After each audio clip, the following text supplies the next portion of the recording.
अस्सलाम वालेकुम व्यूवर्स, आप देख रहे हैं इन सर्च ऑफ विजडम।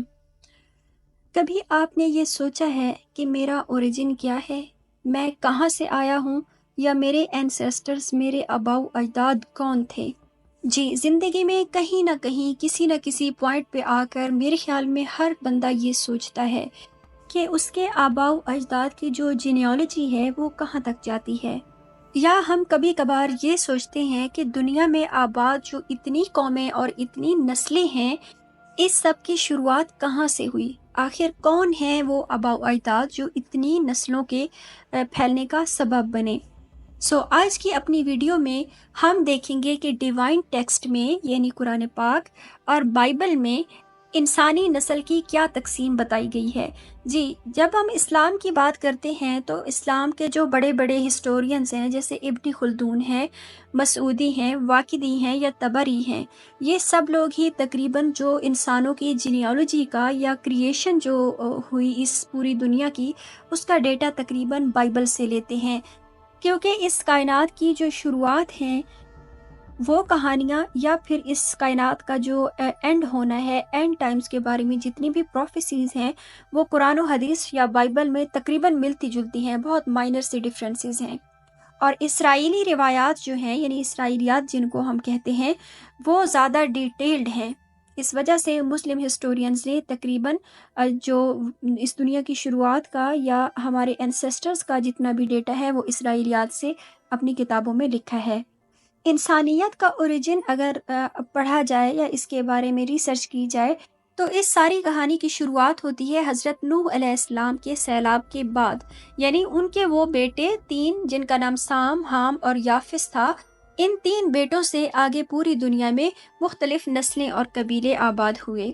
हज़रत नूह अलैहिस्सलाम के सैलाब के बाद अल्लाह ताला ने ये हुक्म दिया नूह अलैहिस्सलाम और उनकी औलाद को कि दुनिया में फैल जाएं और नए इंसानों से इस दुनिया को आबाद करें। हज़रत नूह अलैहिस्सलाम के बेटे याफिस की अगर बात की जाए, तो ये दुनिया में कई कौमों के एंसेस्टर हैं, जद्द अमजद हैं, यानी इंडो यूरोपियन पीपल और एशिया के काफ़ी सारे पार्ट्स में रहने वाले लोग याफिस की औलाद हैं। तौरात की जो पैदाइश से रिलेटेड किताब है, उसमें हमें 7 बेटों के नाम मिलते हैं जो याफिस की थे और उन्होंने दुनिया की आगे नस्लों को बढ़ाया। इन 7 बेटों के ये नाम हैं: गोमर, मैगोग, मैदाई, जावन, टूबल, मिशक एंड तिरास। याफिस के इन बेटों ने यूरोप में और एशिया के बड़े हिस्से में अपनी नस्लें आबाद की और इन नस्लों को जीनियोलॉजी की किताबों में जो डिवाइन टेक्स्ट से ली गई जीनियोलॉजीज़ हैं, उनमें जेफेटिक पीपल कहा जाता है। याफिस की औलाद के बारे में कहा जाता है कि इनकी औलाद से आगे जो नस्लें बढ़ीं वो यूनानी लोग हैं, सुमेरियंस, और उसके अलावा मीडीज़ यानी जो कि मौजूदा ईरान में रहते हैं, आइबेरियंस जो कि मौजूदा स्पेन में रहते हैं, और उसके अलावा इटैलिक्स यानी मौजूदा इटली के लोग, जर्मैनिक जर्मनी, और वाइकिंग्स जो कि नॉर्वे और स्वीडन वगैरह में रहते हैं। ये सब याफिस की औलाद हैं। याफिस की जो औलाद एशिया में फैली है, उनमें चाइनीज़, जापानीज़ और तुर्किश या मंगोलियन लोग शामिल हैं। यानी अगर आपका ताल्लुक यूरोप से है और आपकी स्किन वाइट है या बाल भूरे रंग के हैं, तो भी आप याफिस की औलाद में से हैं। या अगर आपके खुदुखाल तुर्किश लोगों से मिलते हैं या चाइनीज़ लोगों से मिलते हैं, तब भी आप याफिस की औलाद में से हैं। और अब अगर हम बात करें हाम की नस्ल की, तो लफ्ज़ हाम का मतलब भी है किसी चीज़ का जल जाना या स्याह हो जाना। यानी स्याह रंगत वाले जो लोग हैं, वो हाम की औलाद में से हैं। हाम की जो औलाद के नाम हमें बाइबल में मिलते हैं या हमें इस्लामिक सोर्सेज में मिलते हैं, वो हैं कुश, मिज़राइम, पूत और कैनान। हाम के बेटे कुश की नस्ल से ही निमरूद था, जिसने खुदाई का दावा किया था और बाबुल में कंस्ट्रक्शन की थी टावर की। उसका ये दावा था कि ये टावर आसमानों के खुदा तक ले जाएगा उसे। हाम के जो भी डिसेंडेंट्स हैं, वो ज़्यादातर तो अफ्रीका में आबाद हैं, लेकिन ये भी कहा जाता है कि ऑस्ट्रेलिया के जो ओरिजिनल लोग थे या इंडिया के जो एंशियंट हिंदुस्तान के जो पुराने लोग थे, वो भी हाम के डिसेंडेंट्स थे।